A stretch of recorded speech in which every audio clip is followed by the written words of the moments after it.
రత్నాని చ రథాశ్చైవ, రత్నం రథం ఇలాంటి మాటలన్నా సరే రా అన్నాక మా అంటారేమో అని నేను పారిపోతుంటాను. రాముడంటే అటువంటి వాడు. ఏమిటో రాముడి భార్య సీతమ్మని ఎత్తుకొస్తాను అనుకుంటున్నావు. సీతమ్మని తీసుకొచ్చాక నీ బ్రతుకు ఎలా ఉంటుందో నీకు తెలియట్లేదు. కాబట్టి వెళ్ళకు, రాముడి జోలికి వెళ్ళకు, నా మాట విను, సంతోషంగా జీవితం గడిపేసి. అలా గడిపావా ఆనందంగా ఉంటావు అన్నాడు. వినాశకాలే విపరీత బుద్ధి. ఆయన అన్నాడు, ఆసాధ్యతం జీవిత సంశయస్తే మృత్యుర్ధ్రువో యధ్యమయా విరుధ్య అన్నాడు. నీకు రాముడి దగ్గరికి నేను చెప్పినట్టుగా బంగారు చుక్కలు ఉన్నటువంటి జింక రూపంలో వెళ్లి మోహపెట్టే ప్రయత్నం చేశావా, బతుకుతావా చచ్చిపోతావా అన్నది అనుమానం. రాముడి విలువిద్య మీద అంత అపనమ్మకం. రాముడి బాణం తగులుతుందో తగలదో, రాముడి బాణం వేస్తే తగలకపోవడమా? రామబాణం అంటే రామబాణమే. కాబట్టి నువ్వు బతకచ్చు, చచ్చిపోవచ్చు. కానీ నా మాట కాదని నాకు నీతులు చెప్పే ప్రయత్నం చేస్తే నువ్వు చచ్చిపోవడం ఖాయం, ఇప్పుడే చంపేస్తా, నీకేం కావాలని అడిగాడు. అది మాట వినని వాడి స్థితి. మంచి మాట చెప్పినా విననివాడు తానొక్కడు కాదు, తన వారందరితో కలిసి మృత్యువుని కౌగిలించుకున్నాడు. ఆఖర్న తన తమ్ముళ్ళు లేరు, కొడుకులు లేరు, సైన్యాధిపతులు లేరు, సైన్యమంతా క్షీణించిపోయింది. ఒక్కడు యుద్ధానికి వెళ్ళవలసి వచ్చింది. ఎప్పుడు చచ్చిపోతాడు చూద్దామని వచ్చారు దేవతలు, ఋషులు అందరూ ఆకాశంలో నిలబడ్డారు. రామ వేసేయి, వేసేయి, బాణం వేసేయి, చంపేయి అంటుంటే బతకాలని కోరుకున్నవాడు ఒక్కడు లేకుండా చచ్చిపోయాడు సీతమ్మ జోలికెళ్ళి. ఆనాడు చెప్పాడు మారీచుడు, మాట చెప్పడం ఎంత గొప్పదో మాట వినడం అంత గొప్పది. ముందే చెప్పాడు, సులభాః పురుషారాజన్ సతతం ప్రియవాదినః అప్రియస్యతు పథ్యస్య వక్తా శ్రోతా చ దుర్లభః. మంచి మాట చెప్తే వినేవాడు లోకంలో ఉండడు. ఒకవేళ ఉంటే అంతకన్నా గొప్ప విషయం లేదు. ప్రపంచంలో పుట్టిన వాళ్ళందరూ అన్నీ తెలిసి పుట్టరు, పుట్టిన వాళ్ళందరూ తెలియకుండా పుట్టిన వాళ్లే. కానీ తెలుసుకోవడానికి ప్రయత్నం చేయడం గొప్పతనం. నేనెందుకు తెలుసుకోవాలని మంచి మాట విని కూడా మూర్ఖత్వానికి పోవడం పతనమైపోవడానికి సూచన. కాబట్టి వినలేదు రావణాసురుడు. వినకపోగా మారీచుణ్ణి బెదిరించాడు, నీ చేతిలో చచ్చిపోవడం కన్నా రాముడి చేతిలో చచ్చిపోవడమే నాకు ఉద్ధారకం, కాబట్టి రాముడి దగ్గరికే వెళ్ళిపోతానని బంగారు చుక్కలు కలిగినటువంటి మృగవేషం ధరించి వెళ్ళాడు. రాముడు చూస్తున్నాడు, సీతమ్మ తల్లి ఎంతో అనురక్తితో చూస్తోంది. ఇంక అయిపోతోంది, ఇంకొక సంవత్సరం ఇంటికి వెళ్ళిపోతారు. ఇంకా ఆవిడ ఎంతో ఆనందంగా ఉంది. అయిపోయాయి అమ్మయ్య ఉపన్యాసాలు, ఇక రేపు తెల్లవారకట్టే మళ్ళీ ప్రయాణం అని పెట్టి సర్దుకున్నవాడు ఎంత సంతోషంగా ఉంటాడో అలా ఆవిడ కూడా అంత సంతోషంగా ఉంది. అయిపోయింది, 13 ఏళ్ళు అయిపోయి ఇంకొక సంవత్సరం. ఈ బంగారు చుక్కలు కలిగినటువంటి జింక దాని చూపులు చూసింది. ఆమె చూపులను బట్టి గ్రహించాడు లక్ష్మణస్వామి, అమ్మో ప్రమాదం వస్తోంది, వదిన దీన్ని అడగబోతోంది, మహామాయగాడు మారీచుడు తిరుగుతున్నాడని విన్నాను, రాక్షస పన్నాడు, మారీచుడు సామాన్యుడు కాడు అని వెంటనే అన్నాడు. శంకమానస్తు తం దృష్ట్వా లక్ష్మణో రామమబ్రవీత్. అనుమానపడుతూ రాముడితో అన్నాడు, అన్నయ్య ఇక్కడ బంగారు చుక్కల జింక తిరిగేటటువంటి అవకాశం లేదు, ఖచ్చితంగా ఇది మారీచుడే. అన్నయ్య నువ్వు ఆన తీస్తే చంపేస్తాను, వదినమ్మా నా మాట విను, దాని కొరకు వ్యామోహపరకన్నాడు. ఆ తల్లి ఎంత సీతమ్మ తల్లి అయినా మాటే కదండి రామాయణాన్ని తిప్పాలి. అందుకే పాపం మహాతల్లి ఏడిచింది సుందరకాండలో, నూనం సకాలో మృగరూపధారి మామల్ప భాగ్యాం లులుబే తదాని యత్రార్యపుత్రా విసర్జమూఢ రామానుజం లక్ష్మణ పూర్వజంచ అంది.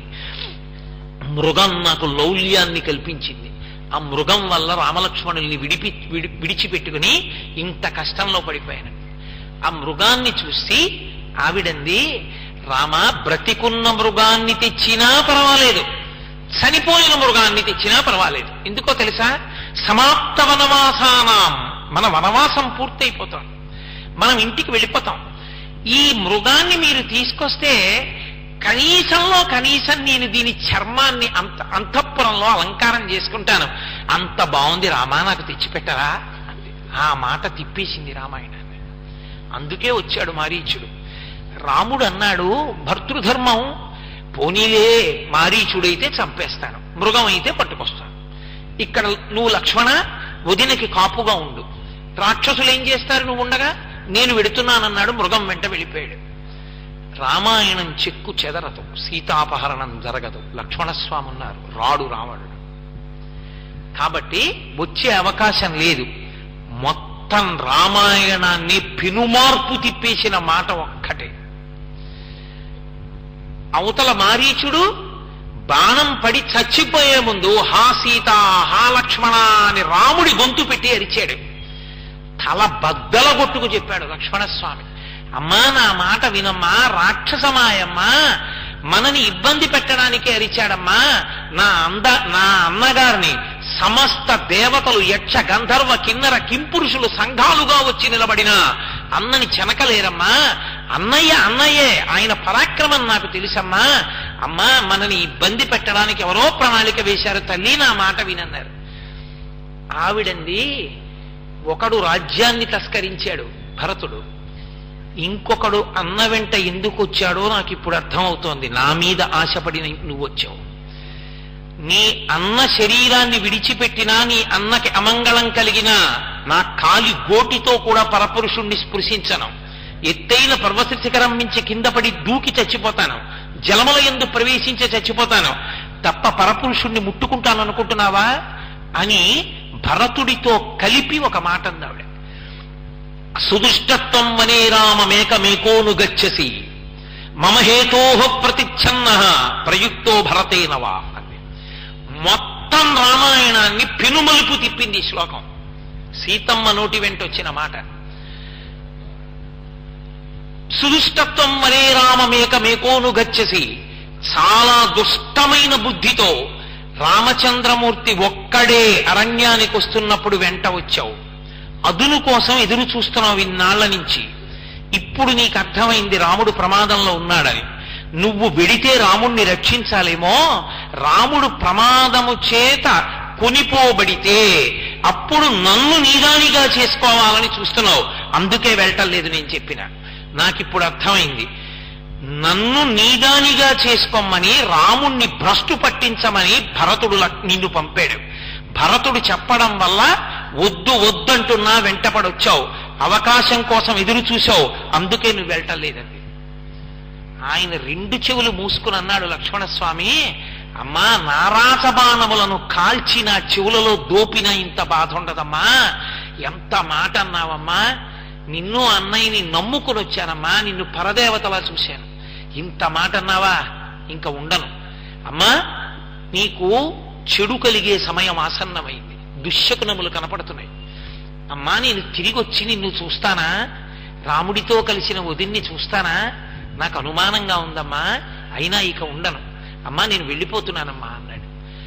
ఆ ఒక్క శ్లోకం శ్రీరామాయణం యొక్క మిగిలిన భాగానికి అంతటికీ కారణమైంది. సీతమ్మ ఆ మాట అనకుండా ఉంటే రామాయణం ఎలా ఉండేదో. కానీ మీరు ఒకటి ఆలోచించండి, సీతమ్మ ఆ మాట అనకపోతే రామావతారానికి ప్రయోజనం లేదు, రావణ వధ లేదు. అందుకే ఆ సమయానికి ఆ మాట అలా వస్తే తప్ప ఆ ప్రయోజనం అలా నెరవేరదంతే, జరగాలి. కాబట్టి అమ్మ నోటి వెంట ఆ మాట వచ్చేసింది. ఆక్రోశంలో బాధలో వెళ్ళటం లేదు, తన భర్త ఏమైపోతాడో ఆర్తి. ఇలా అనొచ్చా అనకూడదా ఆలోచించలేదు. ఆ బాధ యుక్తాయుక్త విచక్షణని కప్పేసింది. అయోధ్యకాండలో దశరథ మహారాజు గారు నేలబడి ఏడిచి గుండెలు బాదుకుని మూర్ఛపోతూ ఉంటే రాముడు లేడని సుమిత్ర అంటుంది. శోకో నాశయితే ధైర్యం, శోకో నాశయితే శృతం, శోకో నాశయితే సర్వం, నాస్తి శోక సమోరిపు అంటుంది. శోకో నాశయితే ధైర్యం, అపారమైన దుఃఖమునకు వశుడైన వాడు ధైర్యాన్ని కోల్పోతాడు. అపారమైన దుఃఖంలో ఉన్నవాడు పెద్దల దగ్గర ఏం నేర్చుకున్నాడో అది మరిచిపోతాడు. శోకో నాశయితే సర్వం, శోకము వలన సర్వము నశించిపోతుంది. నాస్తి శోక సమోరిపు, శోకముతో సమానమైన శత్రువు లేడు, ఏదీ జ్ఞాపకం రాకుండా చేస్తుంది. సీతమ్మ తల్లి అంతటి మహాతల్లి నోటి వెంట ఈ మాట వచ్చింది. లక్ష్మణస్వామి వెళ్ళిపోయారు. లక్ష్మణస్వామి వెళ్ళిపోయారు, సీతాపహరణం జరిగిపోయింది. సీతాపహరణం జరిగిపోయింది, రామలక్ష్మణులు తిరిగి వచ్చారు. తిరిగి వచ్చిన తరువాత అయ్య బాబోయ్, అసలు అరణ్యకాండలో రామచంద్రమూర్తి యొక్క బాధ మనం చదవలేము. ఎంత ఏడిచాడో, పర్వతాల్ని పిలిచాడు, గోదావరిని పిలిచాడు, పర్ణశాలంతా పరిగెత్తాడు, గోదావరి తీరంలో పరిగెత్తాడు. పిచ్చెక్కిపోయిన వాడిలా, ఒక ఉన్మాదిలా ప్రవర్తించాడు. ఆయనకి భార్య పట్ల అంత ప్రేమ. ఒక పురుషుడికి భార్య మీద అంత ప్రేమ ఉండడం దోషభూయిష్టం కాదు. తిరిగాడు తిరిగాడు తిరిగాడు, వెతికాడు వెతికాడు, వచ్చాడు. ఎక్కడ లేని కోపం వచ్చింది. నేను అందుకే మీతో మనవి చేస్తాను, నరుడి కథ కిందే చదవండి.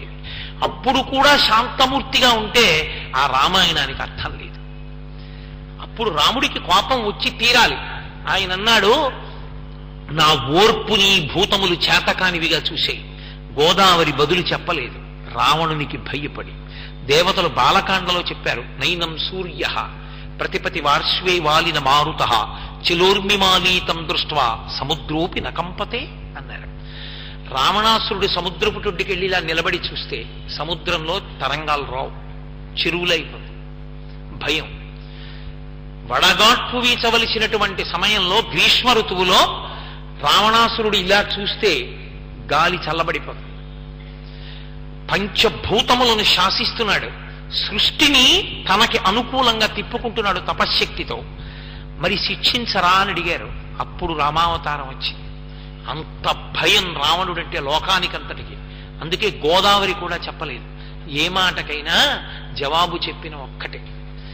రాముని ఏడుపు చూసి తమ కన్నులు కారుస్తూ సాధుమృగాలన్నీ దక్షిణ దిక్కుని చూపిస్తూ పరిగెత్తి ఇలా ఎత్తుకుపోయారు సీతమ్మని అని చెప్పడానికి.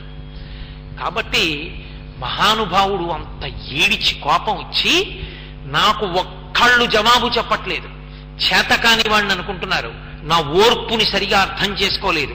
లక్ష్మణ, నా వంటి వాని యొక్క ఓర్పుని చేతకానితనంగా లోకం భావించింది కనుక దేవదానవులు కాదు, ఏ భూతమో కదలడానికి వీలు లేకుండా నా నారాస బాణములతో బంధిస్తున్నాను ప్రపంచాన్నంతటినీ. ఇక భూతములు కదలవు, దేవతలు కూడా కదలరన్నాడు. అంతే. లక్ష్మణస్వామి కాళ్ల మీద పడిపోయాడు, అన్నయ్య కాళ్ల మీద.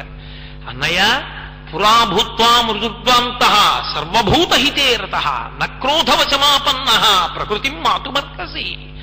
అన్నయ్య, నీ మనసు మెత్తటిది, నువ్వు ఎప్పుడూ సర్వభూతముల యొక్క హితమును కాంక్షించేవాడివి. అన్నయ్య, ఇదేమిటి, ఇవాళ యావత్ ప్రపంచాన్ని నశింపచేస్తానంటున్నావు, నీ బాణముల చేత లయం చేసేస్తానంటున్నావు. అన్నయ్య, వద్దన్నయ్య, ఏకస్య నాపరాధేన లోకాన్ హంతు మిహార్హసి. ఎవడో ఒక్కడు తప్పు చేశాడు, లోకాన్నంతటినీ చంపేస్తానంటా ఏమిటన్నయ్య? మనం పట్టుకుందాం అన్నయ్య తప్పు చేసిన వాణ్ణి. అన్నయ్య, శోకం విడిచిపెట్టు. ఉత్సాహో బలవాన్నార్యామాస్తుత్సాహత్పరం బలం సోత్సాహస్యాస్తి లోకేస్మిన్ నకించితపి దుర్లభం. అన్నయ్య, ఉత్సాహం పొందినవాడు లోకంలో సాధించలేనిదన్నది లేదు. కిష్కింధకాండ, అరణ్యకాండ చివరికి వెళ్ళి కిష్కింధకాండలోకి వెళ్ళి పంపా సరోవరాన్ని చూసి రాముడు ఏడుస్తున్నప్పుడు చెప్తాడు, అన్నయ్య ధైర్యాన్ని పొందు, ఉత్సాహాన్ని పొందు, వెతుకుదాం ఎవరో వాడొక్కడిని చంపేద్దాం, వాడికి మద్దతు పలికిన వాళ్ళని చంపేద్దాం.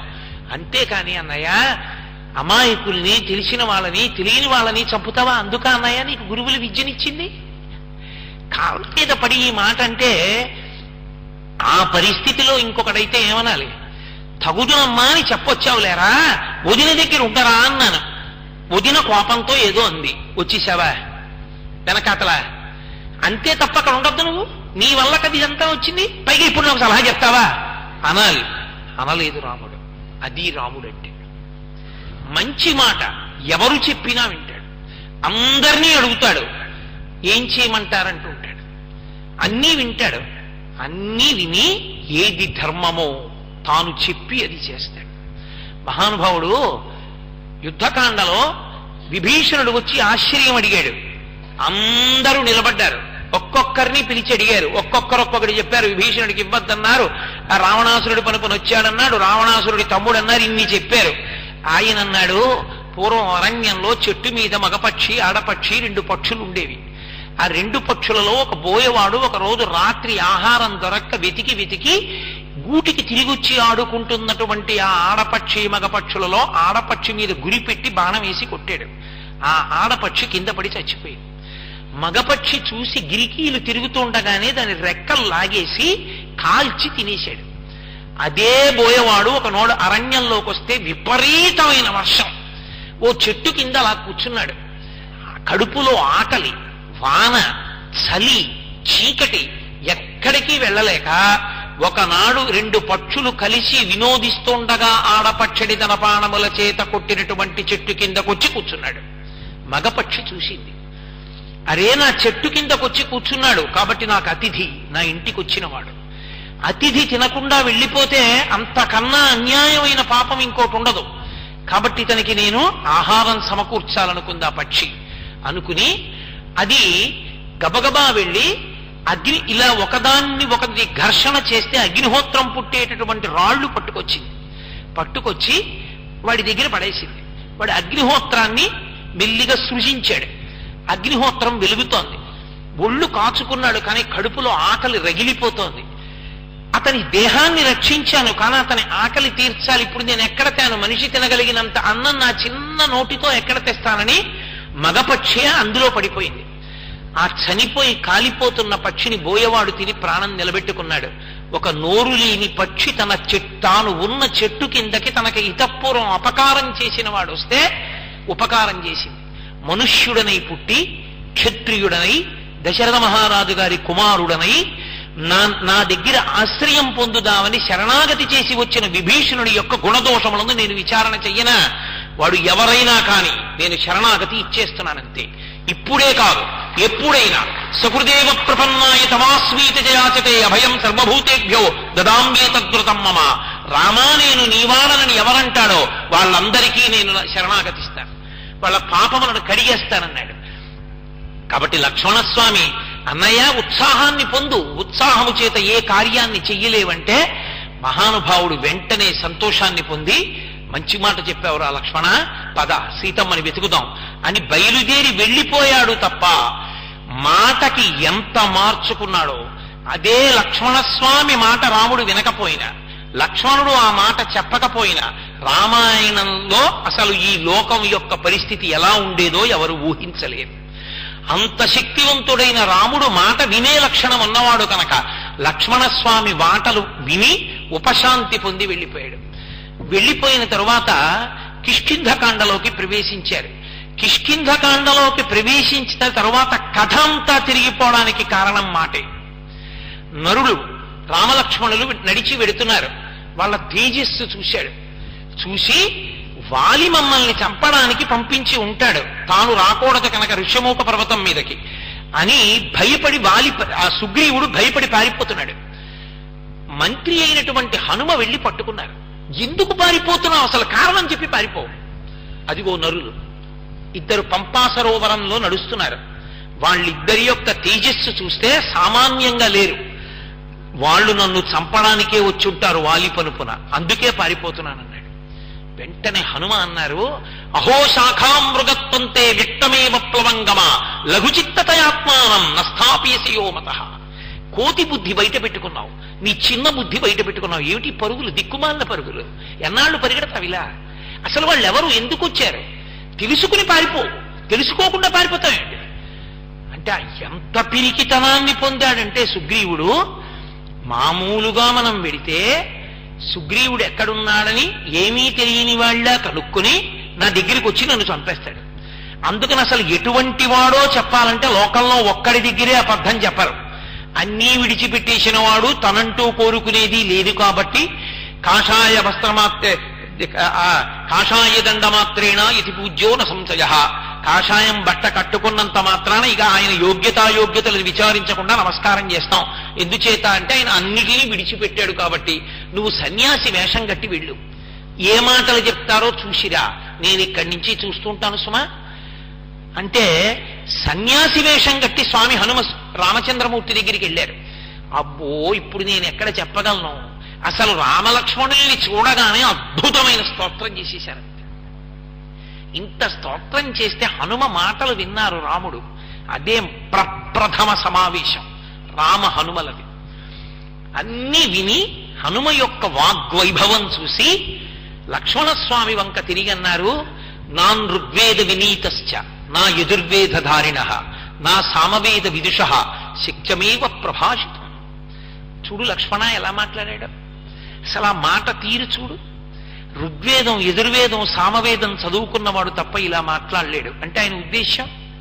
సామవేదం శాంతినిస్తుంది, యజుర్వేదం మంత్రముల చేత దేవతల యొక్క అనుగ్రహాన్ని సాధించి పెడుతుంది క్రతు రూపంలో. ఋగ్వేదం సూక్త రూపంలో ఉంటుంది. ఆ మూడు ప్రసన్నం చేసుకోవడానికి ఎలా ఉపకరణములుగా ఉంటాయో ఆయన యొక్క మాట తీరు ఉంది. వాటిని సమగ్రంగా విచారణ చెయ్యని వాడు కార్యసాధకుడై ఇలా మాట్లాడలేడు. కాబట్టి ఎంత బాగా మాట్లాడాడో చూడు అని. కస్యనారాజ్యతే చిత్తం బుద్ధ్యదాసే రరేరపి. అసలు ఎంత కోపంతో ఉండి కత్తి ఎత్తి పెట్టి చంపేద్దామని ఇలా పొడి చేస్తున్నవాడు కూడా ఇటువంటి వ్యక్తి మాట్లాడితే కత్తి దింపేస్తాడు. ఎంత గొప్ప మాట! ఎటువంటి వాగ్వైభవం! ఈయనని మనం అభినందించాలి, ఆదరించాలన్నారు. అంతే. హనుమ మాటల వలన లక్ష్మణులకు హనుమకు సయోధ్య కుదిరింది. తీసుకొచ్చి సుగ్రీవుడి దగ్గర దింపారు. సుగ్రీవుడికి రాముడికి సయోధ్య కుదిరింది. దాని వలన వాలి నిహతుడయ్యాడు. సుగ్రీవుడికి రాజ్యం లభించింది. కారణం మాటయే. శ్రీరామాయణంలో ఎక్కడ ఏది జరిగినా మాట ప్రభావమే. అలాగే స్వామి హనుమ బాల్యంలో ఆయనకి దేవతలందరూ వరాలిచ్చారు. ఆ వరాలు కూడా ఎటువంటి వరాలు? చిత్రమైన వరాలిచ్చారు. ఒక్కొక్కడు ప్రతిజ్ఞ చేశాడు. వరుణుడు వచ్చాడు, నా పాశముల చేత బంధింపబడడం. బ్రహ్మగారు వచ్చారు, నా అస్త్రము చేత బంధింపబడడం. పరమశివుడు వచ్చాడు, నా త్రిశూలం చేత నేను ఇతనిని సంహరించను. సూర్య భగవానుడు వచ్చాడు, ఈయనకి నేను విద్య నేర్పుతానన్నాడు. ఇంతమంది ఇన్ని వరాలు ఇచ్చారు. అవధ్యుడు, ఆయన ఎవరి చేత సంహరింపబడడం. అపారమైన శక్తి పొందేశాడు చిన్న పిల్లవాడిగా ఉండి.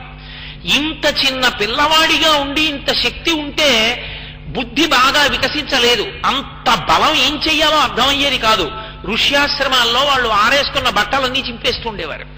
యజ్ఞగుండాలన్నీ తిరగదోసేస్తుండేవాళ్ళు. తెచ్చుకున్న సంబారాలు చిమ్మేస్తుండేవారు. మునులు చూశారు, ఎందుకు ఇప్పుడు ఈ పిల్లాడికి ఇంత బలం? అక్కర్లేదు. ఈ పిల్లవాడి వలన లోకమునకు ఉపకారము జరగవలసినటువంటి రోజు ఒకటి వస్తుంది. శేపురేనం రఘుశ్రేష్ఠ నాతి వృద్ధాతి మంజవ. ఉత్తరకాండ. హనుమ యొక్క బాల్యాన్ని వర్ణిస్తూ మహర్షి అంటారు, ఈ పిల్లవాడు పెరిగి పెద్దవాడైన తరువాత లోకమునకు ప్రయోజనములు సాధించవలసిన అవసరం ఏర్పడినప్పుడు బాగా తెలుసున్నటువంటి పెద్దవాడొకడు ఈయన యొక్క వైభవాన్ని కీర్తిస్తాడు. ఈయన వైభవం ఎప్పుడు కీర్తింపబడుతుందో అప్పుడు మళ్ళీ ఈయన బలం గుర్తొస్తుంది. అప్పటి వరకు ఈ పిల్లవాడు ఈయన బలాన్ని మర్చిపోతాడన్నాడు. మరిచిపోయారు కాబట్టే సుగ్రీవుడు వాలి తరువుకొస్తున్నప్పుడు ప్రపంచం చుట్టూ, భూమండలం చుట్టూ తిరుగుతుంటే తాను కూడా తిరిగారు మంత్రిగా. ఒక్కసారి జ్ఞాపకం వచ్చేసిన తర్వాత వాలిని తిప్పగలరు. ఆయనతో సమానమైన వీరుడు లోకంలో ఉండడు. మాట చేతనే హనుమకి శాపం పోయింది. ఇప్పటికీ ఓ వెర్రి మాట ఒకటి అంటుంటారు, హనుమకి తన బలం తనకు తెలియదండి, మనం పొగడాలని. మనం పొగడక్కర్లేదు, ఎప్పుడో జరిగిపోయింది. అది ఎప్పుడో శాప విమోచనం అయిపోయింది ఆయనకి. ఆయనకి శాప విమోచనం కిష్కింధకాండ చివరిలో అయింది. 100 యోజనముల సముద్రం దగ్గర యువతల వైపు వానరులందరూ కూర్చుని ఉన్నారు. ఇంకేముంది చెప్పేశాడు సంపాతి. 100 యోజనముల సముద్రాన్ని దాటి ఆమలి ఒడ్డుకు వెళ్ళిపోతే కాంచనలంకలో అశోకవనంలో శిశుపావృక్షం కింద సీతమ్మ తల్లి కూర్చుని ఉందుట. వెళ్లి ఆవిడ్ని ఊరడించి ఉంగరం ఇచ్చేసి ఆవిడ దగ్గర అభిజ్ఞానం పుచ్చుకుని వచ్చేయడమే. సంతోషంగా వెళ్లి దక్షిణ సముద్రానికి ఉత్తర తీరంలో కూర్చున్నారు అందరూ. కూర్చుని దక్షిణ తీరం వైపుకి వెళ్ళాలి. తీరా వెళ్ళిన తర్వాత చూశారు, ఎవరు ఎన్ని వెళతారంటే 10 ఏళ్ళేవాడు, 20 ఏళ్ళేవాడు, 30 ఏళ్ళేవాడు, 50 ఏళ్ళేవాడు, 70 ఏళ్ళేవాడు, 90 ఏళ్ళేవాడు, 100 ఏళ్ళు వెనక్కి రానివాడు తప్ప వెళ్ళి వస్తానన్నవాడు లేడు. ఒక్క హనుమ మాత్రం ఒక మూల కూర్చుని మహానుభావుడు ఏమీ మాట్లాడకుండా రామనామ ధ్యానం చేసుకుంటుంటే చూశాడు జాంబవంతుడు. జాంబవంతుడు వానరులలో పెద్దరిక ఉన్నవాడు. కారణం ఏమిటంటే ఈ సృష్టికంతటికి పెద్దవాడు చతుర్ముఖ బ్రహ్మగారు. ఆయనే సృష్టి చేశారు. ఆ బ్రహ్మగారు ఆవలిస్తే ఆయన నోట్లోంచి బయటపడ్డాడు. దేవతలు ఎలా అయినా సృష్టి చేస్తారు. కాబట్టి బ్రహ్మగారి అంశలో వచ్చినవాడు, అందుకే దీర్ఘాయుష్మంతుడు. వినాయకుని యొక్క వ్రత కథలో శమంతకోపాఖ్యానంలో కూడా కనబడతాడు జాంబవంతుడు.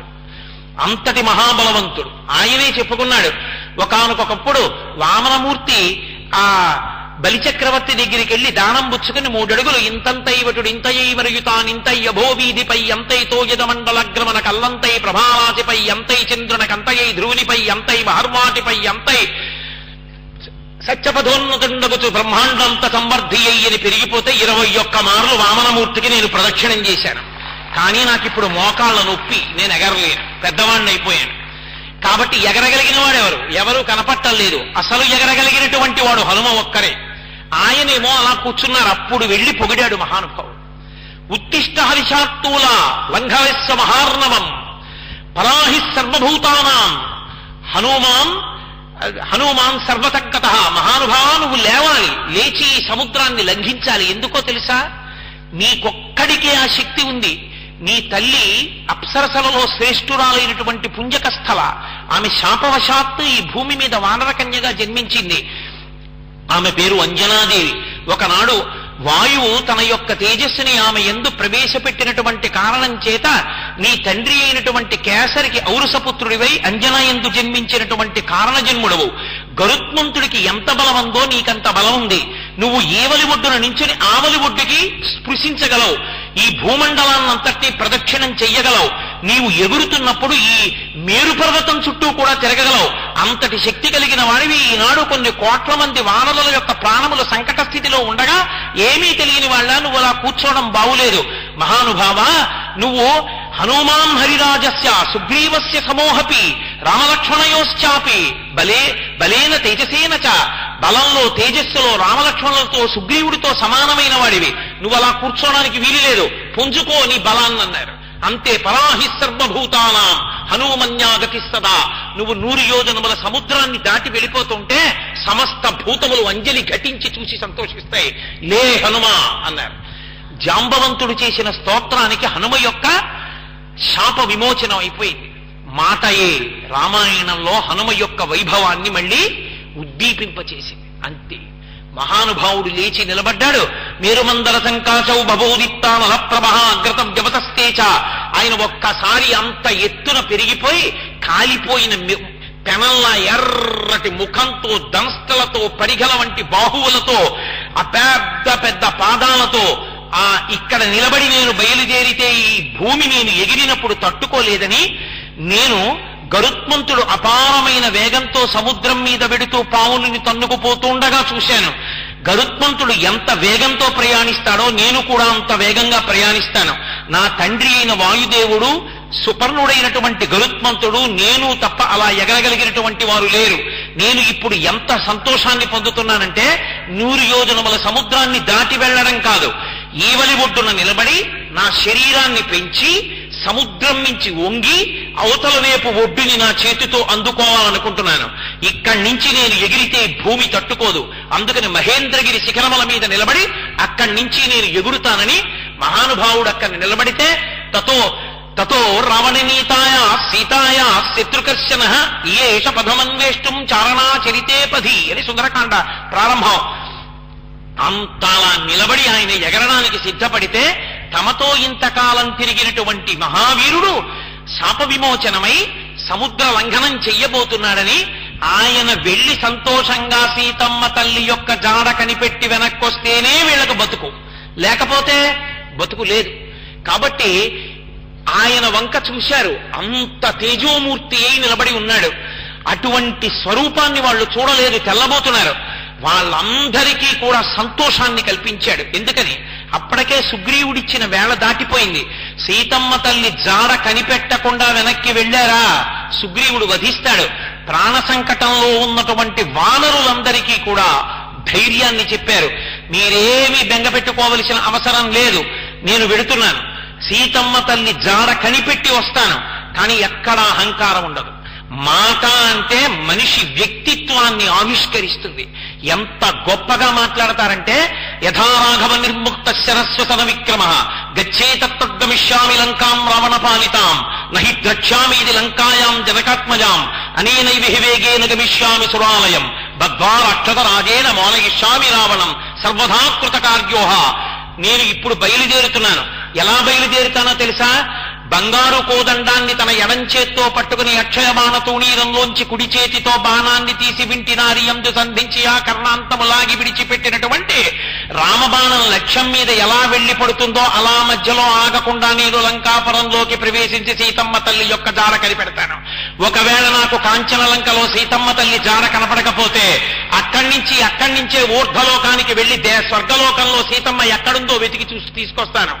అక్కడ కూడా కనపడకపోతే మళ్ళీ కాంచన లంకకి వెళ్లి 10 తలల రావణాసురుడు ఈ భుజాదండం కింద ఒక పురుగు మర్దిస్తాను, పట్టుకుని తీసుకొచ్చి ప్రశ్రవణ పర్వత శిఖరముల మీద కూర్చున్న రామచంద్రమూర్తి యొక్క పాదముల యందు సమర్పించి కృతకృత్యుడనవుతాను, మీరు బెంగపెట్టుకోకండి, తీసుకొస్తాను సీతమ్మని ప్రతిజ్ఞ చేశారు. హనుమ చేసిన ప్రతిజ్ఞకి ఎంత సంతోషపడిపోయిందో వానరజాతి. ఆ రోజున మా స్వామి బయలుదేరుతున్నాడు, ఖచ్చితంగా సీతమ్మ తల్లి జాడ కనిపెడతాడు. పొంగిపోయారు మహానుభావుడు. హనుమ అంటే మాట, బుద్ధిర్బలం యశో ధైర్యం నిర్భయత్వం అరోగత అజాడ్యం వాక్పటుత్వం చ హనుమ స్మరణాత్ భవేత్. ఎవరు హనుమని స్మరిస్తారో, ఎవరు హనుమకి నమస్కరిస్తారో వారికి అటువంటి వాక్పటుత్వం అబ్బుతుంది. బయలుదేరారు, సముద్రాన్ని లంఘించి ప్రయాణం ప్రారంభం చేశారు. పిబన్యో బభౌ చార్పి సౌర్మిమాలం మహార్ణవం పిపాస దివచాకాశం దృశేష మహాకపి అంటారు మహర్షి. ఆకాశాన్ని తాగేస్తున్నారా అన్నట్టుగా ఆకాశంలో ప్రయాణం మొదలుపెట్టారు. ఊరు వేగోద్ధతా వృక్షా ముహూర్తం కపిమన్వయం ప్రస్థితా దీర్ఘమధ్వానం సబంధుమివ బాంధవా. ఆయన అంత వేగంగా పర్వత శిఖరముల నుంచి ఎగిరితే ఆయన యొక్క తొడల వేగానికి మహావృక్షములు కూకటి వేళ్లతో పెళ్లగింపబడి ఆయనతో కొంత దూరం ప్రయాణం చేసి సముద్రంలో పడిపోయి అలా వెళ్ళిపోతున్నారు. అలా వెళ్ళిపోతుంటే మహానుభావుడు మైనాకుడు సముద్ర గర్భంలో దాక్కున్నాడు. ఇంద్రుని యొక్క వజ్రాయుధానికి భయపడి, ఎందుకని పర్వతాల యొక్క రెక్కలన్నీ ఇంద్రుడు కత్తిరించేశాడు. ఎగురుతూ వచ్చి దిగేవి పర్వతాలు. జననష్టం జరుగుతోందని జనులు ఘోషిస్తే బ్రహ్మగారి ఆదేశం మేరకు ఇంద్రుడు ఆ పర్వతాల యొక్క రెక్కలు కత్తిరించేశాడు. ఒక్క మైనాక పర్వతం మాత్రం భయపడుతుంటే హనుమ యొక్క తండ్రి అయిన వాయుదేవుడు ఆ పర్వతాన్ని ఎత్తి తీసుకొచ్చి సముద్రంలో పడేశారు. బయటికి రాకుండా సముద్రంలో పడింది. ఆ పడ్డంలో పాతాళ ద్వారానికి అడ్డం పడింది. రాక్షసులు భూమి మీదకి రాకుండా అడ్డుపడిందని ఇంద్రుడు చూసి చూడక ఊరుకున్నాడు. భయానికి బయటికి రాదు, పడుంది కాబట్టి రాక్షసులు పైకి రారు, పోన్లే మంచి పని అయిందని ఊరుకున్నాడు తెలియనట్టు. ఉన్న ఈ రెక్కలు బంగారు పర్వతమే కానీ ఉపయోగపడవు, పైకి రాలేడు, అందులో పడున్నాడు అలాగా. కానీ ఆ మహానుభావుడు సాగరం మాట్లాడుతూ అంది, మనం ఇవాళ ఇలా ఉన్నాము అంటే ఇక్ష్వాకు వంశీకులు చేసినటువంటి పుణ్యం వల్లే మనం మిగిలాం. సగర చక్రవర్తి కుమారులైనటువంటి 60,000 మంది సగరలు భూమి మీద పెట్టినటువంటి గోతులలోకి వచ్చి నిలబడినటువంటి నీళ్లు సాగరములయ్యాయి. అది సముద్రం రామచంద్రమూర్తి వంశంలో వాళ్ళు చేసినటువంటి ఉపకారాన్ని స్మరిస్తూ ఉంటుంది. కాబట్టి అదిగో ఆ ఇక్ష్వాకు వంశంలో పుట్టినటువంటి రామచంద్రమూర్తి యొక్క ఇల్లాలైన సీతమ్మ తల్లి జాడ కనిపెట్టడం కోసమని ఏ విధమైనటువంటి ఉపకారమును కోరకుండా ఆకాశ మార్గంలో వెళ్ళిపోతున్నారు. అటువంటి హనుమతి ఉపకారం చెయ్యొద్దు. కృతీచ ప్రతికర్తవ్యం దేశధర్మ సనాతన. ఎంత గొప్ప మాట చెప్తుందో. చేసిన ఉపకారానికి మళ్ళీ ప్రత్యుపకారం చెయ్యాలి. పాతాళ సాప్రమేయస్య ద్వారమావృత్య తిష్టసి ఊర్ధ్వమూల మదశ్చైవా శక్తిత్తే శైలవర్ధికం. పాతాళానికి ద్వారానికి అడ్డంగా పడ్డావు, నువ్వు పైకి పక్కలకి కిందకి పెరగగలవు. లే, పైకి లేచి నీ మీద ఉన్నటువంటి అరణ్యాలు తేనెపట్లు చూసి ఆయనకి స్వాగతం పలుకు. మహానుభావుడు ఒక్కసారి దిగుతాడు, కాస్త ఆహారం తీసుకుంటాడు, మంచినీళ్లు తాగుతాడు, తేనె తాగి వెడతాడు. రామకార్యం మీద వెడుతున్న వాళ్ళకి ఆతిథ్యం ఇవ్వడం అంత గొప్పది. ఆతిథ్యం ఇస్తానన్నందుకు మైనాకుడికి రెక్కలు మళ్ళీ నిలబడ్డాయి. అందుకే రామకార్యం మీద వెడుతున్నటువంటి వ్యక్తికి మాట సాయం చేసినా అది ఉత్తినే పోదు, వంశం 7 తరాలు కాపాడుతుంది. సుందరకాండ నిరూపణం చేసి చూపించింది. కాబట్టి ఒక్కసారి మైనాక పర్వతం బంగారు శిఖరాలతో నిలబడింది. మధ్యేలవణతో యస్య విఘ్నోజమితి నిశ్చయ. మధ్యలో బంగారు పర్వతం వచ్చింది, ఇది విఘ్నమని మహానుభావుడు ఒక్కసారి తన వక్షస్థలంతో కొట్టి శిఖరములను చూర్ణం చేసేశారు. పురుష రూపం దాల్చి నిలబడ్డాడు. నిలబడి అతిథి కిల పూజార్హ ప్రకృతోపి విజానత. నీలాంటి అతిథెక్కడ దొరుకుతాడయా నాకు? మహానుభావ వచ్చావు, కాసిని పళ్ళు తిని ఇంత తేనె తాగి వెళ్ళవయ్యా అన్నారు. నిజంగా అంత తొందరలో ఉన్నవాడు తిరస్కరించి మాట్లాడచ్చు. మాట వైభవం అంటే ఏమిటో హనుమ దగ్గర నేర్చుకోవాలి. ఎంత మర్యాదగా మాట్లాడతారో. ఆగకుండా వెళ్ళిపోతూనే ఒక్కసారి ఇలా ముట్టుకున్నారు. ప్రీతోస్మి కృతమాతిథ్యం మన్యురేషోపనీయతాం తరతే కార్యకాలో మే అహశ్చాప్యతివర్తతే ప్రతిజ్ఞాతమయా దత్తాన స్థాతవ్యమిహాంతరే. మాట ఇచ్చాను, మధ్యలో ఆగకూడదు. నువ్వు నాకు ఉపకారం చేసినట్టే, నీవు చేసినటువంటి ఉపకారం నేను పుచ్చుకున్నట్టే. ఆతిథ్యం ఇచ్చినట్టే ఒక్కసారి ముట్టుకున్నారు, ముందుకెళ్ళిపోయారు. అవతల పొద్దుపోతోంది, పగటి వేళ లంఘనం చేశారు, సాయంకాలం లోపల వెళ్ళిపోవాలి. నేను ప్రతిజ్ఞ చేశాను, రామచంద్రమూర్తి యొక్క బాణం ఎలా వెడుతుందో అలా వెడతానన్నాను.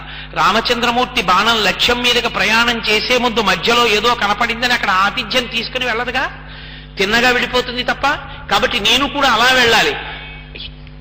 ఎంత మర్యాదతో మాట్లాడతారో దాటిపోయారు. సురస వచ్చింది. అయం వాతాత్మజ శ్రీమాన్ ప్లవతే సాగరోపరి. ఇదిగోనమ్మా మహానుభావుడు హనుమ 100 యోజనముల సముద్రం మీద వెళ్ళిపోతున్నారు. ముహూర్తం విఘ్నమాచర, చిన్న విఘ్నం చెయ్యమ్మా, తట్టుకుంటాడో లేదో చూద్దామన్నారు దేవతలు. ఆవిడొచ్చి అడ్డంగా భూతంలా నిలబడి నోరు తెరిచింది. నోరు తెచ్చి ప్రవిష్టోస్మిహితే వక్త్రం, లా నా నోట్లోకి రా, నేను నిన్ను తింటానని. ఆయన అన్నాడు, రామకథ ఎన్ని మాటలు చెప్తారో హనుమ, అసలు సుందరకాండ బలమంతా అదే. ఇన్ని మాటలు చెప్తారో కానీ ఒకసారి చెప్పినట్టు ఒక మాట చెప్పరు. ఎక్కడ చెప్పినా ఆ సమయ సందర్భాల్ని దృష్టిలో పెట్టుకుని ఎంతవరకు చెప్పాలో అంతవరకే చెప్తారు. కాబట్టి ఆయన అన్నారు, అమ్మా రామో దాశరథిర్నామా ప్రవిష్టో దండకాననం లక్ష్మణేన సహభ్రాత వైదేహ్యా చాపి భార్యయా అథవా మైథిలీం దృశ్యా రామంచా క్లిష్టకారిణం ఆగమిష్యామితే వక్త్రం సత్యం ప్రతిశృణోమితే. అమ్మా అయోధ్యానగరాన్ని పరిపాలిస్తున్నటువంటి దశరథ మహారాజు గారి యొక్క కుమారుడైనటువంటి రామచంద్రమూర్తి తండ్రిని సత్యమునందు నిలబెట్టడం కోసమని అరణ్యవాసానికి తన భార్య అయినటువంటి సీతమ్మతో లక్ష్మణస్వామితో కలిసి వచ్చినప్పుడు రావణాసురుడు అపహరిస్తే జనస్థానంలో ఆ సీతమ్మ తల్లి జాడ కనిపెట్టడం కోసమని రామకార్యం మీద పెడుతున్నానమ్మా. అథవా మైథిలీం దృష్ట్యా రామంచా క్లిష్టకారిణం ఆగమిష్యామితే వక్త్రం సత్యం ప్రతిశృణోమితే. ఒక్కసారి సీతమ్మ జాడ కనిపెట్టి రామచంద్రమూర్తికి చెప్పి నీ నోట్లో ప్రవేశిస్తానమ్మా, నాకు అవకాశం అన్నారు. కుదరదురా అబ్బాయి, నా నోట్లోకి వెళ్ళాలన్నాడు. అంతే, పెద్ద శరీరం ఆయన పెంచారు, ఆవిడ నోరు పెంచింది. బుద్ధిమతాం వరిష్టం ససించప్యాత్మనక్కాయం బహువా అంగుష్టమాత్రక.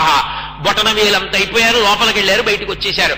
అమ్మా నీ నోట్లోకి రమ్మన్నావు, వచ్చాను, బయటకు వచ్చాను. ప్రవిష్టోస్మిహితే వక్త్రం దాక్షాయణి నమోస్తుతే గమిష్యే ఇత్ర వైదేహి సత్యంచాసీ గడస్తవ. అమ్మా నీ నోట్లోకి వెళ్ళమన్నావు, వెళ్ళొచ్చాను కదమ్మా, నన్ను ఆశీర్వదించి బయలుదేరుతున్నానన్నారు. అబ్బా ఎంత బుద్ధి వైభవం రా నాయన అని పొంగిపోయిందంటే మహాతల్లి సురస. దాక్షాయణి నమోస్తుతే అంటారు. అర్ధసిద్ధై హరిశ్రేష్ట గచ్చ సౌమ్యే భాసుకం సమానయిష్వ వైదేహీం రాఘవేణ మహాత్మన. మళ్లీ సీతారాముల్ని కలిపినటువంటి వాడు హనుమే అన్న శాశ్వతమైన కీర్తిని ఆర్జించుకోరా తండ్రి అని ఆశీర్వచనం చేసింది. బయలుదేరి వెళ్ళిపోయారు. ఎక్కడ ఎప్పుడు ఎంత మాట్లాడాలో ఎలా మాట్లాడాలో నిజంగా స్వామి హనుమ యొక్క స్థితిని చూసి, ఆయన యొక్క బుద్ధిని చూసి, ఆయన యొక్క మాట వైభవాన్ని చూసి మనం గ్రహించవలసి ఉంటుంది. ఆయన అవతల లంకాపట్టణాన్ని 100 యోజనములు దాటి ఆవలి ఒడ్డున దిగారు. ఆ లంకాపట్టణం అంతా అన్వేషిస్తున్నారు. ఎవరు తోడా? ఎవరైనా గుక్కెడు మంచినీళ్ళు ఇచ్చేవాళ్ళ, పట్టెడు ఆహారం పెట్టేవాళ్ళ? సీతమ్మ తప్ప వేరొక దృష్టి లేదు. సూర్యే చాస్తం గతే రాత్రో దేహం సంక్షిప్య మారుతి వృషలంశకమాత్ర సన్ బహువా అద్భుత దర్శన. చీకటి పడిపోయిన తర్వాత పిల్లంత శరీరాన్ని పొంది వెతుకుతూనే ఉన్నారు. వెతికారు వెతికారు వెతికారు వెతికారు, ఎక్కడా సీతమ్మ తల్లి జాడ కనపడలేదు. చతురంగుళ మాత్రోపి నామకాశస్య విద్యతే రావణాంతఃపురే తస్మిన్ యంకపిర్న జగాయస. 4 అంగుళాలు విడిచిపెట్టకుండా లంకాపట్టణం అంతా వెతికేశానైనా నాకు సీతమ్మ తల్లి జాడ కనపడలేదు. నా వల్ల ధర్మదోషం ఉందా అనుకున్నారు. అప్పుడు అంటారు, ఆ శ్లోకమే జీవం రామాయణంలో, అందుకు చదువుకుంటారు సుందరకాండ. అనిర్వేద శ్రియోమూలం అనిర్వేద పరం సుఖం అనిర్వేదో హి సతతం సర్వార్థేషు ప్రవర్తక కరోతి సఫలం జన్మో కర్మయత్తత్ కరోతిథ తస్మాద్ అనిర్వేద కృతం యత్నం చేస్తే హేముత్తమం అంటారు. అనిర్వేదము అంటే నిర్వేదాన్ని విడిచిపెట్టి, బెంగ బాధ విడిచిపెట్టి ఎవడు ప్రయత్నం చేస్తాడో వాడు కార్యాన్ని సాధిస్తాడు. ఎవడు బెంగకి భయానికి వశుడైపోతాడో వాడు కార్యాన్ని సాధించలేడు. కాబట్టి నేను ఈ నిర్వేదాన్ని విడిచిపెడతాను, నేను మళ్లీ లంకాపట్టణం అంతా వెతుకుతానన్నారు. మళ్లీ లంకాపట్టణం అంతా వెతికారు, అయినా సీతమ్మ కనపడలేదు. ఇంత ఉత్సాహవంతుడైన హనుమ వెంటనే అన్నారు, హస్తాదానో ముఖాదానో నియతో వృక్షమూలిక వానప్రస్థో గమిష్యామి హెదృష్ట్వా జనకాత్మజా. ఇక్కడే విడిచిపెట్టేస్తాను ప్రాణం, ఇంకా వెళ్ళడం అనవసరం. వానప్రస్థుగా కూర్చుంటాను, చేతిలో పడితే తింటాను, లేకపోతే లేదు. ఎందుచేత నేను వెళ్ళి అక్కడ సీతమ్మ తల్లి కనపడలేదన్న మాట చెప్తే రాముడు ప్రాణం విడిచిపెడతాడు, లక్ష్మణుడు, భరతుడు, శత్రుఘ్నుడు, కోతల రాజ్యం, సుగ్రీవుడు, వానరాజ్యం ఇన్ని భ్రష్టం అవుతాయి. ఎందుకు వచ్చింది నేను ఆ మాట చెప్పడం, ఇక్కడే ఉండిపోతానన్నారు. అంతటి మహానుభావుడికి ఎంత నిర్వేదం వచ్చిందో చూడండి. అప్పుడు దేవతల అనుగ్రహం ఉంటుంది. అప్పుడు గుర్తొచ్చింది ఏదో తెలుసా, రామాయణాన్ని తిప్పింది సంపాతి మాట. రామకార్యం మీద పెడుతున్న వాళ్ళకి మాట సాయం చేశాడు సంపాతి. దూరదృష్టి ఉంది మాకు, గ్రద్దలం, పైగా వైనతేయులం, ఇక్కడి నుంచి చూసి చెప్తున్నాను. అదిగో కాంచనలంకలో అశోక వృక్షంలో శించుపా వృక్షం కింద ఉంది అన్నారు. కాబట్టి సంపాతి మాట ఉత్తినే పోవడానికి వీల్లేదు. సంపాతి మాట నిజమనడానికి సాక్ష్యం కాలిపోయిన రెక్కలు మళ్ళీ వచ్చాయి. కాబట్టి ఉంది సీతమ్మ, నేను వెతకాలి. కాబట్టి అసలు చచ్చిపోతానన్న మాట రావడం చాలా దారుణమైన మాట. ఎవడు బ్రతికి ఉంటాడో వాడు సమస్త భద్రం కళ్యాణ పశ్యతి, వాడు అన్ని కళ్యాణములను చూస్తాడు. చచ్చిపోతానన్న మాట అనకూడదు. మళ్ళీ ఉత్సాహం పొందుతాను, మళ్ళీ వెతుకుతానన్నారు. ఈ మాటలన్నీ మానవ జాతికి రత్నాలు. ఈ మాటలే ఎప్పుడెప్పుడు మనం శోకంలో మునిగిపోతామో అప్పుడప్పుడు జ్ఞాపకం తెచ్చుకుని ఉత్సాహం పొందడానికి కారణభూతములు. అందుకే రామాయణం నేల మీద పడి మృత్పిండంగా అంటుకుంటున్న వాడిని కూడా బంతిగా పైకి లేచేటట్టు చెయ్యగలదు. అంత గొప్ప కావ్యం రామాయణం. అంత గొప్ప మాటలు మాట్లాడతారు స్వామి హనుమ. కాబట్టి మళ్ళీ వెతికారు. వెతికి వెతికి వెతికి వెతికి ఆఖరికి ఎలా అయితేనే ఆ శిశుపా వృక్షం మీద కూర్చుని కింద సీతమ్మ తల్లిని చూశారు. తతో మలిన సంవీతాం రాక్షసైభి సమావృతాం ఉపవాసకృశాం దీనాం నిశ్వసంతీం పునః పునః. మలినమైన బట్ట కట్టుకుని భారమైనటువంటి నిట్టూర్పులతో కన్నుల వెంట కారుతున్నటువంటి బాష్పధారలతో రామచంద్రమూర్తి యొక్క ధ్యానమునందు మగ్నమై ఉన్న సీతమ్మని చూసి ఆ సీతమ్మ తల్లి యొక్క వైభవాన్ని, ఆవిడ పాతివ్రత్యాన్ని కీర్తిస్తూ అలాగే కూర్చునున్నారు. తెల్లవారిపోనే పోయింది. తెల్లవారుజామున 3-4 అయింది. రావణాసురుడు లేవని లేచాడు. బ్రహ్మముహూర్తంలో లేవడం గొప్ప, లేచి ఏది చెయ్యాలో అది చేయకపోవడం తప్పు. గబగబా వెళ్ళాడు అశోకవనంలో సీతమ్మ దగ్గరికి. మాట్లాడకూడని మాటలన్నీ అంటున్నాడు. వింటున్నారు పైనుంచి. రావణాసురుడు వెళ్ళిపోయాడు. అకస్మాత్తుగా ఒక సంఘటన ఏర్పడింది. అది స్వామి హనుమ కూడా ఊహించలేదు. ఆ తల్లింది, ఆ చుట్టూ రాక్షస స్త్రీలు పరివేష్టించి ఉన్నారు. వాళ్ళని భయపెట్టి వెళ్ళాడు. మీ మాటల వలన సీత నా పాన్పు చేరేటట్టు చెయ్యండి అన్నాడు. వాళ్ళు భయపెట్టి రావణుడు అంతవాడు ఇంతవాడు, నువ్వు ఆయన పాన్పు చేరకపోతే నిన్ను ఉదయ పలహారంలో భక్షిస్తాడన్నారు. ఆవిడ బ్రతికుండగానే ఆవిడ శరీరాన్ని వాటాలు వేసుకున్నారు.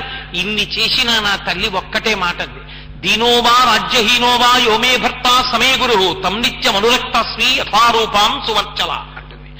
ఒకనాడు రాజ్యాధికారం ఉన్నవాడని నాకు భర్త అని ఊరుకోవడం కాదు, ఆయన దీనుడైన రాజ్యహీనుడైన నా భర్త రామచంద్రమూర్తి. ఎప్పుడు సూర్యుణ్ణి ఆయన భార్య అయినటువంటి ఆ సువర్చల, అలాగే ఇతర వశిష్ఠుని భార్య, మహాపురుషులైనటువంటి భార్యలందరూ మహాపురుషుల్ని ఎలా అనుగమించి మహాపతివ్రతలై నిలబడ్డారో అలా నా భర్త పాదసేవ చేసేదాన్నే కానీ ఇవాళ రాజ్యభ్రష్టుడు దీనుడై ఉన్నాడని భర్తని విడిచిపెట్టి వేరొక పురుషుడి పాంపు చేరేటటువంటి దుర్మార్గురాలైన దానన్న కాను. నా కాలి గోటితో కూడా ముట్టుకోను. నస్పృశేయం నిశాచర చరణేనాపి సవ్యేశ. ఆఖరికి నా కాలి గోటితో కూడా నిన్ను ముట్టుకోనంది అమ్మవారు. వింటున్నారు మహానుభావుడు. అంతా అయిపోయింది. అయిపోయిన తర్వాత అకస్మాత్తుగా ఆవిడికి బాధ కలిగింది. బాధ కలిగి నే చచ్చిపోతానంటోంది. మళ్ళీ ఆవిడ బ్రతుకు మీద ఆశ కల్పించిన వారెవరో తెలుసా? త్రిజట లేచింది. లేచి త్రిజట తన స్వప్నం చెప్పింది. నాకిప్పుడే కలొచ్చింది. ఆ కలలో నేను చూశాను, హంసాం యుక్త సహస్రేణ స్వయమాస్తాయ రాఘవ. 1000 హంసలు మోసినటువంటి పల్లకీలో రామచంద్రమూర్తి రావడం నేను చూశాను. రావణ కుంభకర్ణాది రాక్షసులందరూ నిహతులైపోవడం చూశాను. ఎర్రటి గుడ్డలు కట్టుకుని నూనె తాగుతూ దక్షిణ దిక్కుగా పోవడం చూశాను. ఎక్కడ నుండో ఒక మహావానరం వచ్చి లంకాపట్టణాన్ని కాల్చేయడం చూశాను. ఒక్క విభీషణుడు మాత్రం శ్వేతఛత్రం కింద తెల్లటి బట్టలు కట్టుకుని 4 మంత్రులు సేవిస్తూ ఉండగా ఆకాశంలో నిలబడి ఉండడం చూశాను. ఈ తల్లి ఎవరనుకుంటున్నారు? సాక్షాత్ శ్రీ మహాలక్ష్మి. ఎన్ని తప్పులు చేసినా నోటితో కూడా అడగక్కర్లేదు. ఇప్పటికైనా నేల మీద పడండి, ఆ తల్లి అనుగ్రహిస్తుంది. ప్రణిపాత ప్రసన్నాహి మైథిలీ జనకాత్మజ అలమేషా పరిత్రాతుం రక్షస్సో మహతో భయాత్. ఒక్కసారి నేల మీద పడిపోండి. ఆ త్రిజట స్వప్నాన్ని విని తల్లి ఊరడిల్లింది. కానీ అంతలోనే శోకానికి గురైంది. నా ప్రాణం వదిలిపెట్టేస్తాను. శ్రీరామాయణంలో అత్యంత కీలకమైనటువంటి ఘట్టములలో అదొకటి. ఎందుకని? హనుమ పైనే ఉన్నారు చెట్టు మీద, క్రింద సీతమ్మ ఉంది.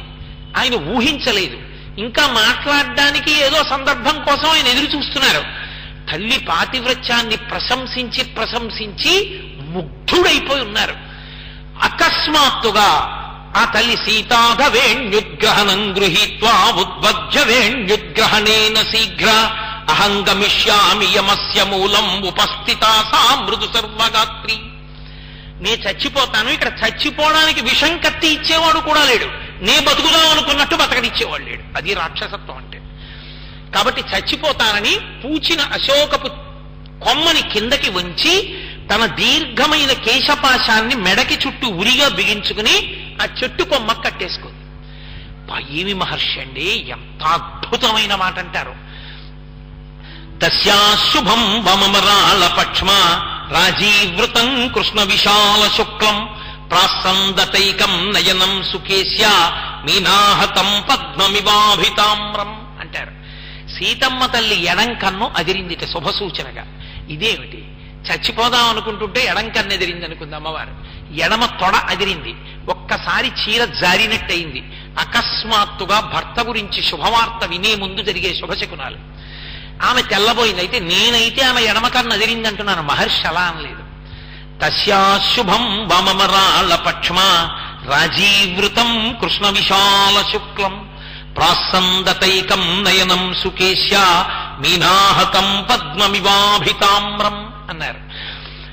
బాగా లోతైనటువంటి నీటితో నిండినటువంటి సరోవరంలో అరవిరిసినటువంటి తామర పువ్వు ఒకటి నీటి మీద కనపడుతుంటే ఆ తామర పువ్వుకి ఆధారంగా ఉన్నటువంటి కాడ నీటి లోపలికి ఉంటే పైకి కనపడకుండా నీటిలో ఉన్న తామర కాడ పక్కకి ఒక చాప వచ్చి నిలబడి మళ్లీ ప్రయాణాన్ని మొదలుపెట్టే ముందు తన తోక ఇలా ఊపితే ఆ తోక కొట్టుకుని ఆ కాడ కదిలితే కాడ మీద ఉన్న తామర పువ్వు ఇలా కదిలితే ఎంత అందంగా కదులుతుందో అమ్మవారి కన్ను అలా కొట్టుకుందన్నారు.